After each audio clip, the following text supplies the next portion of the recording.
ඒ දිනදා ජීවිතයේදී අපි හැමෝගෙම ඔළුවේ තුලේ එක එක සිතුවිලි එක්ක ලොකු පොරබැදීමක් තියෙනව නේද? ඒක ඇත්ත.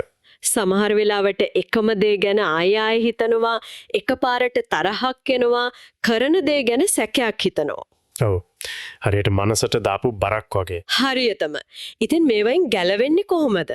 අද අපි ටිකක් ගැඹුරට බලන්න යන මූලාශ්‍ර මේකට හරිම පැහැදිලි උත්තරයක් දෙනවා. බෞද්ධ සූත්‍රය ඇසුරෙන්ම. ඔව්. අපි කතා කරන්න යන්නේ ප්‍රධාන මාතෘකා දෙකක් ගැන. එකක් තමයි මනස වහලා දාන අපේ නුවණ දුර්වල කරන පංච නීවරණ. අනික තමයි මනස අවදි කරන විවෘත කරන සත්ත්ව බොජ්ජංග. ඉතින් අපේ අරමුණ තමයි මේ දෙක අතර තියෙන සම්බන්ධය මොකක්ද? එකක් අනික අයින් කරන්නේ කොහොමද? සහ ආනාපාන සති වගේ භාවනාවක් ඇట్లేදී මේ ක්‍රියාවලිය බල කිරීමකින් තොරව හරිම ස්වභාවිකව සිද්ධ වෙන්නේ කොහොමද කියලා හොයලා බලන එක. ඔව්. ඒක හරිම වැදගත් කාරණයක්. මොකද ගොඩාක් අය හිතාගෙන ඉන්නේ මේ නීවරණ එක සටන් කරන්න ඕනේ, ඒවා යටපත් කරන්න ඕනේ කියලා. ඒත් මූලාශ්‍රවල කියන්නේ වෙනස්ම දෙයක්. ඔව්, ඊට වඩා හරිම සියුම් කාර්යක්ෂම ක්‍රමයක් ගැන ඒක හරියට ගේම්මක් ගහනවා වගේ නෙවෙයි, පරිසරයක් නිර්මාණය කරනවා වගේ වැඩක්. එතනින්ම පටන් ගමු නම් මේ නීවරණයි බොජ්ජංගයි අතර සම්බන්ධයක හරියට ලෙඩකට බෙහෙතක් දෙනවා වගේ දෙයක්ද? ඒ කියන්නේ තරහවට මෙන්න මේ බොජ්ජංගය, කාමච්ඡන්දයට මෙන්න මේක වගේ එකට එක ප්‍රතිකාරයක් වගේද මේක වැඩ කරන්නේ. ඒකේ ඊට වඩා ටිකක් ගැඹුරු කතාවක්. සංයුත්ත නිකායේ විශේෂයෙන්ම ආවරණ සූත්‍රයේ මේ මූලික අදහස හරි ලස්සනට පැහැදිලි කරනවා. හරි. එතනදී බුදුන් වහන්සේ දේශනා කරන්නේ නීවරණ. එහෙමත් නැත්නම් නිවාරණ කියන්නේ ආවරණ කියලයි. ආවරණ. ඔව්. ඒ කියන්නේ මනස වහන්න ප්‍රඥාවට මීදුමක් වගේ බාධා කරන දේවල්. හරි. එතකොට බොජ්ජංග? බොජ්ජංග එමත් නැත්නම් බොජංග කියන වචනේ තේරුම අවදිවීමේ සාධක වගේ එකක් නේ. ඉතින් ඒව ක්‍රියා කරන්නේ අනාවරණ විදිහට. ඒ කියන්නේ non obstructions. මනස වහන්නේ නෑ, මනස විවෘත කරනවා. ආවරණ අයින් කරනවා. හරියටම. ඒකි මේ දෙකේ ක්‍රියාකාරීත්වය සම්පූර්ණයෙන්ම එකිනෙකට විරුද්ධයි. ආවරණ සහ අනාවරණ. ඒ කියන්නේ එකක් මනස අගුලුලනවා, අනෙක අගුළු අරිනවා. හරි. ඒක වෙන්නේ කොහොමද? අන්න ඒකට තමයි පෝෂණය කිරීම සහ निराහාරව තැබීම කියන උපමාව වැදගත් වෙන්නේ. ඒක කොහොමද? බුදුන් වහන්සේ දේශනා කරනවා නීවරණ පෝෂණීය වන ආහාර වගේම ඒවා निराහාරව තියෙන අනාහාරත් තියෙනවා කියලා. ඒ වගේම බොජ්ජංග පෝෂණය කරන ආහාරත් තියෙනවා. මෙතන පුදුම දේ තමයි මේ දෙකටම බලපාන ප්‍රධානම සාධකයේ එකක් වීම. ඒ මොකද්ද? ඒ තමයි යෝනිසෝ මනසිකාර්ය, නැත්නම් නුවණින් මෙනෙහි කිරීම. ඒ කියන්නේ නීවරණ බඩගින්න තියෙන දේම බොජ්ජංග පෝෂණය කරනවා. හරියටම. යෝනිසෝ මනසිකාර්ය කියන්නේ නීවරණ ස්ටාව් කරන ප්‍රධානම දේ. හරි. ඒ වගේම ඒ යෝනිසෝ මනසිකාර්යම තමයි බොජ්ජංග ෆීඩ් කරන, පෝෂණය කරන ප්‍රධානම දේ. සරලවම කිව්වොත් අපි දේවල් දිහා නුවණින් බලන්න පටන් ගත්තම බාධකවලට ශක්තිය නැති වෙලා යනවා. ඔව්. ඒ එක්කම අවදිවීමේ සාධකවලට ශක්තිය ලැබෙනවා. නීවරණ බඩගින්නේ තියෙන දේ බොජ්ජංග පෝෂණය කරනවා කියන අදහස හරිම ප්‍රබලයි. ඒක මට පොඩි ප්‍රශ්නයක් මතු කරනවා. මේක සාමාන්‍ය දෙයක්ද? ඒ කියන්නේ ඕනෑම හොඳ මානසික ගුණාංගයක් වැඩුවම ඕනෑම නරක එකක් නැති වෙලා යනවද?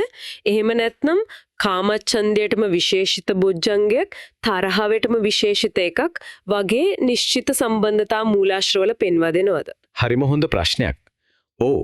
ඒක නිකම්ම සාමාන්‍ය දෙයක් නෙවෙයි. ඒක එකට එක යාන්ත්‍රික සම්බන්ධයක්වත් නෙවෙයි. එහෙනම් මූලාශ්‍රවල පැහැදිලි කරන්නේ ක්‍රියාකාරීත්වය මත පදනම් වූ ගතික පද්ධතියක් ගැන. අපි උදාහරණයක් ගමු. කාමච්ඡන්දය. ඉන්ද්‍රිය පිනවීමේ ආශාව. මේක කොහොමද නැති වෙන්නේ? කායික සැපෙන් තොරව හුදකලා වීම නිසාම හිතේ ඇතිවෙන නිරාමිස ප්‍රීතියක් තියෙනවා. ඒකට කියනවා පීති කියලා. හරි. මේ පීති කියන බොජ්ජංගයේ හිතේ වැඩෙනකොට, ඒ සතුටින් මනස පිරෙනකොට කාමච්ඡන්දයට එතන ඉඩක් නැහැ. ඒකට පැවැත්මක් නැති වෙ යනවා. ඒක අහන්න සරලයි. ඒත් ප්‍රායෝගිකව හිතද්දි පීති කියන ප්‍රීතියක් ඇති කරගන්න එකට ලේසි නෑනේ. කාමච්ඡන්දේ හිතේ තියෙද්දිම ඒ ප්‍රීතිය ඇතිවෙන්න පටන් ගන්න මුල් පියවර මොකක්ද? අන්න එතන තමයි ක්‍රියාවලියේ සුන්දරත්වය තියෙන්නේ. අපි ඒක ගැන ආනාපාන සති ගැන කතා කරද්දී තවත් ගැඹුරින් බලමු. හරි. එක් මූලික අදහස තමයි කාමච්ඡන්දයට විරුද්ධව සටන් කරනවා වෙනුවට ඊට වඩා ප්‍රබල ගුණාත්මක දෙයක් මනසේ වර්ධනය කරන එක. අනිත් පැත්තෙන් තීන මිද්දේ ගමු. ඒ කියන්නේ නිදිමත, මනසේ සහ කයේ අලස බව. නිදිමත කියන්නේ නම් භාවනා කරන ගොඩක් දෙනෙක්ට තියෙන ලොකුම සතුරා වෙන්නේ නැති. සමහර වෙලාවට හිතනවා භාවනා කරන්න කූර්චුනේ නිින්ද යන්නමද කියලා. ඒක නම් ඇත්ත. ඉතින් ඒකට මොකක්ද බෙහෙත? බලෙන් ඇහැරගෙන ඉන්න හදන එක නෙවෙයි, ඒ වෙනුවට ධම්මවිචේ කියන බොජ්ජංගේ වඩනවා. ධම්මවිචය. ඒ කියන්නේ ධර්මයේ විමසීමේ ගවේෂණය කිරීමේ උනන්දු සහ කුතුහලය ඇති කරගන්න එක. හුස්ම දිහා බලන් ඉන්නවා නම් මේ හුස්ම දැන් දිගද කෙටිද ඇඟට දැනෙන්නේ කොහොමද කියලා කුතුහලයෙන් බලනවා. ඒ උනන්දු ඇති වෙනකොටම විරිය කියන උත්සාහයත් ඉබේම එනවා. ඒකම විරිය කියන උත්සාහයත් ඉබේම වැඩනවා. මේ උනන්දුවයි ශක්තියයි නිසාම අර අලසකමට නිදිමතට තියෙන ඉඩ නැති වෙලා යනවා. නිදිමත නැති වෙන්නේ උනන්දුව නිසා. බලහත්කාරයෙන් නෙවෙයි. කිසිසේත්ම නැහැ. එතකොට ව්‍යාපාදය, ඒ කියන්නේ තරහව, ගැටීම වගේ දේවල්ට මොකද වෙන්නේ? අපි කලින් කතා කරපු පීතිය කියන ප්‍රීතිය සහ පස්සද්දි කියන ගැඹුරු කායික සහ මානසික සංසිඳීම වැඩුණු සිතක තරහවට ඉඩක් නැහැ. හිතන්නවත් බෑ නේද? හිතන්න ඇඟ සැහැල්ලු වෙලා හිත හරිම සංසුන් වෙලා තියෙන වෙලාවක එතන තරහව කියන රළු තද මානසික තත්ත්වයට පවතින්න පුළුවන්ද? බෑ. එතකොට මේක හරියට අඳුරු කාමරයකට පහනක් ගෙනවා වගේ වැඩක්. අපි අඳුර එක්ක පොරබදන්නේ නැහැ.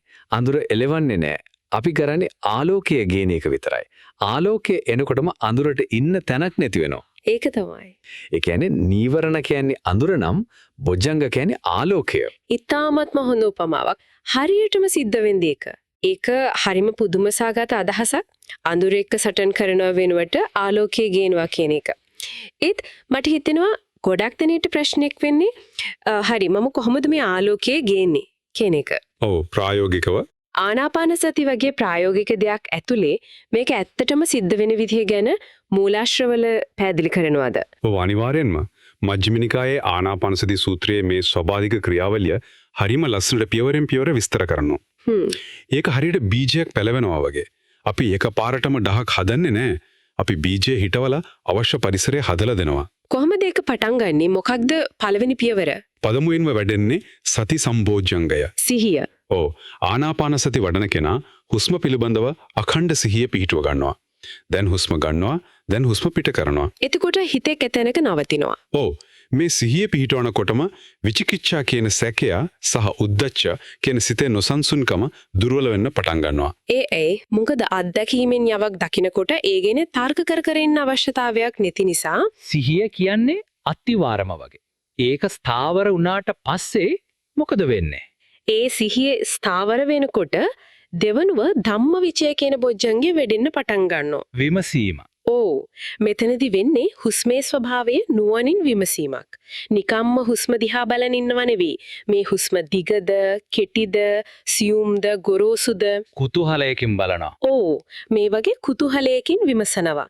මේ විමසීම නිසා උනන්දුවක් ඇති වෙනවා. අන්දේ උනන්දුව තමයි කලින් කතා කරපු නිදිමත ගතිය, තීන මිද්‍ය දුරු කරන්නේ. එතකොට මේක හරිම වෙනස් විදිහක හිතීමක්. ඒ කියන්නේ බොජ්ජංග කියන්නේ අපි හිතාමතා හරි දැන් මම විරිය වඩනවා කියලා කරන දෙයක් නෙවෙයි. නෑ. ඒක හරියට බීජයක් පැලවෙනවා වගේ. සිහිය කියන පස හරි ගස්පුවම ධම්මවිචය කියන වතුර පොඩ්ඩ වැටුනම විරිය කියන අංකුරේ ඉබේම උඩට එනවා. ඒක තමයි වෙන්නේ. හරියටම හරි. ඒක තමයි ස්වභාවික කාර්බනික ක්‍රියාවලිය කියන්නේ. තුන්වෙනියට වැඩෙන්නේ විරිය කියන උත්සාහය. ඒක බලෙන් ගන්න උත්සාහයක් නෙවෙයි. අර උනන්දුව නිසා මේන එකක්. හතරවෙනියට වෙන්නේ ඊටාම වැදගත් හැරුණු ලක්ෂයක්. කායික සැප සම්පත් වලින් හිත වෙන් වෙලා ඉන්න නිසාම නිරාමස ප්‍රීතියක් හටගන්නවා. අන්න එතනදී තමයි අර කාමචන්දේ සහ ව්‍යාපාදේ කියන ප්‍රධාන නීවරණ දෙකට තිත තියෙන්නේ. ඒක ප්‍රධාන සාධකය. ඒ ප්‍රීතිය නිසාම ආශාවටයි තරහවටයි ඉඩ නැති වෙනවා. හරි. ඊට පස්සේ පස්වෙනියට ඒ ඇතිවුණු ප්‍රීතිය ක්‍රමෙන් සංසිඳිලා පස්සද්දි කියන ගැඹුරු කායික සහ මානසික සංසුන් බවක් ඇති වෙනවා. ප්‍රීතිය කියන්නේ ටික උද්වේග කරයි නේද? පස්සද්දි කියන්නේ හරිම සංසුන් නිවුණු දෙයක්. මේ ගැඹුරු සංසුන්කම නිසා හිතේ තිබුණු අන්තිම නොසන්සුන්කම් ටික, ඒ කියන්නේ උද්දච්ච කුක්කුච්ච. ඒවත් සම්පූර්ණයෙන්ම ඉවත් වෙනවා. ඒක සංසුන් වුණාට පස්සේ හයවෙනියට මෙහෙම සම්පූර්ණයෙන්ම සංසිඳුණු හිත ඉබේම එකග බවට සමාධියටපත් වෙනවා. බලහත්කාරින් නෙමේ. ස්වභාවිකවම මේ වෙලකොට නීවරණ පහම తాවකාලිකව යටපත් වෙලා ඉවරයි. අවසානයේදී ඒ එකඟ වුණු සිතේ උපේක්ඛා කියන 7 වෙනි බොජ්ජංගයේ තිබෙනවා. සමබර මනස. ඔව් කිසිම ඇලීමක් හෝ ගැටීමක් නැති තල්ලු කිරීමක් හෝ ඇද ගැනීමක් නැති සම්පූර්ණයෙන්ම සමබර මනසක්. මේ තත්වයේදී නීවරණ වලට ආයේ ඇතුල් වෙන්න හැකියාවක් නැහැ. මේක ඇහුවම මට පැහැදිලි වෙන දේ තමයි මේක හරියට දාම ප්‍රතික්‍රියාවක් වගේ. ඔව් එකක් අනිකට පාර කපනවා සිහියෙන් ධම්මවිචයට, ධම්මවිචයෙන් විරියට, විරියෙන් පීතියට. මේක බලෙන් හදන දෙයක් නෙමෙයි. සුදුසු පරිසරය හදලා දුන්නම ඉබේම සිද්ධ වෙන දෙයක්. ඒක තමයි. අපි කරන්නේ පළවෙනි පියවර. ඒ කියන්නේ හුස්ම ගන්න සිහිය පිහිටවන එක විතරයි. ඔව් ඒක තමයි මේ මූලාශ්‍ර වලින් පෙන්වා දෙන හරය. ඒක ස්වභාවික හේතුඵල ධහමට අනුව සිද්ධ වන ක්‍රියාවලිය. මේක හරිම ප්‍රායෝගිකයි. ඒත් ඇත්තටම භාවනා කරනකොට ගොඩක් අය අතරමං වෙනවනේ. ඔව් ඒක ඇත්ත. නිදිමත එනවා, හිත දහහතේ දුවනවා. මේ වගේ පොදු ගැටලු ගැන අපේ මූලාශ්‍රවල මොනවද කියන්නේ? ඒක ඊටාම හොඳ ප්‍රශ්නයක්. මූලාශ්‍රවවල මේකට හරි අපූරු රෝග විනිශ්චය රාමුවක් තියෙනවා. ඒකේ තියෙන ලස්සනම අදහස තමයි භාවනාවේදී ඇතිවෙන සෑම ගැටලුවක්ම පුද්ගලික දුර්වලතාවයක් නෙවෙයි. එනම් බොජ්ජංග අතර අසමතුලිතතාවයක් කියන එක. ඒක හරිම ශක්තියක් දෙන අදහසක්. ඒක ටිකක් පැහැදිලි කරන්න පුළුවන්ද? අපි උදාහරණයක් ගමු. කෙනෙක්ට අධික නිදිමතක් කයේ සහ මනසේ බරගතියක් එනවා. එතකොට මොකක්ද ඇතන අසමතුලිතතාවය? එතනදි වෙලා තියෙන්නේ ධම්ම විචය කියන විමසීම, විරිය කියන උත්සාහය සහ පීති කියන ප්‍රීතිය කියන බොජ්ජංග තුන දුර්වල වෙලා. උනන්දු ඇති කරන ටික ඔව් ඒ වෙනුවට පස්සද්දි සමාධි උපේක්ෂා කියන සංසිඳන ගතිය වැඩි වෙලා. හරි. ඉතින් විසඳුම වෙන්නේ බලහත්කාරයෙන් ඇහැ අරගෙන ඉන්න හදන එක නෙවෙයි. ඒ වෙනුවට අර උනන්දු ඇති කරන බොජ්ජංග ටික වඩන එක. හුස්ම ගන්න කුතුහලයක් ඇති කරගන්න එක. හරියටම හුස්ම දිගද කෙටිද කියලා උනන්දුවෙන් නිරීක්ෂණය කරනකොට ඒ උනන්දුවෙන්ම නිදිමත නැති වෙලා යනවා. ඒ කියන්නේ නිදිමතට බෙහෙත උනන්දුව. හරි. එතකොට අනිත් පැත්ත. හිත නොසන්සුන් වෙලා එකඟ කරගන්නම බැරි නම් අන්න එතන වෙලා තියෙන්නේ කලින් එකේ අනිත් පැත්ත. උද්දීපනය කරන බොජ්ජංග වැඩි වෙලා. ඔව්. ධම්මවිචය, විරිය, පීති වැඩි වෙලා ඒත් පස්සද්දී සමාධි, උපේක්ඛා කියන සංසිඳවන බොජ්ජංග දුර්වල වෙලා. හරි. ගොඩක් අය කරන වැරද්ද තමයි නොසන්සුන් හිතට බලෙන් සමාධියට යන්න සහකරන එක. ඒත් අනුපිළිවෙල අනුව සමාධියෙන්නේ සංසිඳීමට පස්සේ ඔව් ඒ නිසා කලබල වෙලා සමාධියට බල කරනව වෙනුවට පළමුව සිත සහ කය සංසුන් කරගන්න ඕන. ඒ කොහොමද? දිගු හුස්මක් පිට කිරීමෙන් ශරීරයේ තදගතිය ලිහිල් කිරීමෙන් සංසුන් බව ඇති කරගන්න පුළුවන්. සංසුන් බව ආවට පස්සේ සමාධිය ඉබේම ඇති වෙනවා. පුහුණුව ගැනම සැකයක් ඇති වෙන අවස්ථාවක් තියෙනවනේ. මේක මට හරියනවද? මම මේ කරන්නේ හරි දේද? වගේ. ඔව් ඒ විචිකිච්ඡාව. ඒකට හේතුව තමයි සති සහ සමාධිය දුර්වල වීම. ඒ නිසා ප්‍රත්‍යක්ෂ අත්දැකීම් අඩුවීම.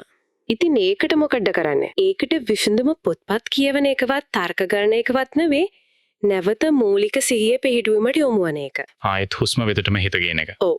සැකේ නැති වෙන්නේ හිතන නිසා නෙවෙයි. Taman විසින්ම යමක් අත්දකින්නකොට. අත්දැකීම තමයි සැකේට තියෙන හොඳම බෙහෙත. ඔබ කලින් කියපු අදහසමට නැවතත් ඉස්මතු කරන්නම ඕන. සෑම භාවනා ගැටලුවක්ම පුද්ගලික දුර්වලතාවයක් නොව බොජ්ජංග අතර අසමතුලිතතාවයක්.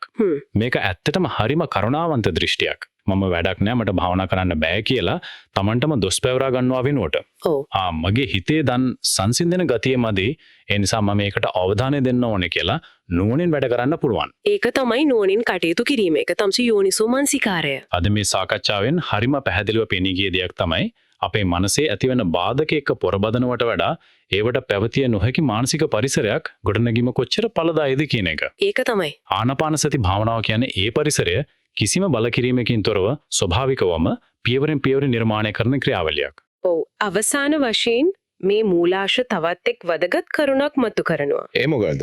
ඒ තමයි අපි අද කතා කරපු පැරණි සූත්‍රවල එහෙමත් නැත්නම් නිකායන්හි දැක්වෙන මේ ස්වභාවික හේතුඵල ධමයට අනුව සිදුවන ක්‍රියාවලිය සහ පසුකාලීන විවරණ ග්‍රන්ථවල උදාහරණයක් විදිහට විසුද්ධි මාර්ගය වගේ ග්‍රන්ථවල එන වඩාත් යාන්ත්‍රික ප්‍රතිකාර ක්‍රම අතර යම් වෙනසක් පවතින බව. ඒ කියන්නේ නිකායන්හි බොජ්ජංග වැඩිම කාබනික ක්‍රියාවලියක් විදිහට පෙන්වනකොට සමහර පසුකාලීන ග්‍රන්ථවල ඒක මේ නීවරණයට මේ බෙහෙත යොදන්න වගේ තාක්ෂණික ක්‍රමවේදයක් විදිහට ඉදිරිපත් කරනවා. ඒක හරිම වැදගත් නිරීක්ෂණයක්. ඒ කියන්නේ එකකදී ගෙවත්තක් වවනවා වගේ අනික්කෙදි බෙහෙත් දෙනවා වගේ දෙයක්ද? ඒ වගේ දෙයක්. ඉතින් මේක ගැඹුරින් හිතලා බලන්න ඕන ප්‍රශ්නයක් ඉතිරි කරනවා.